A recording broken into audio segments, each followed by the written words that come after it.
lau fionga I le au mamalu o le Mālō. Ina ia tusai ma le vaenga whā.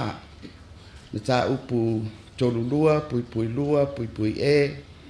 O le whaavai o le Mālō tuto tasi o Samoa. O te tuina tuai ma le whaaloalo. Suafa o fionga I sui o sifono o le palemene e to whā. Ua tofia ina nei e tau ave to finga Minisita o le Kapeneta.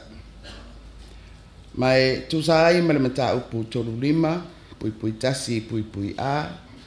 O le whaavai o le Mālō tuto tasi o Samoa. O te whaailoa foi, mata whaioi, mata ngaruenga, ma mata upu o le atau avina e fionga I Minisita. Le fionga ia whale o mawaenga, titi maia te fua. O le Minisita o pisinisi ala manuia ma le leipa. Le fionga ia langa ia, ti atu au tufunga.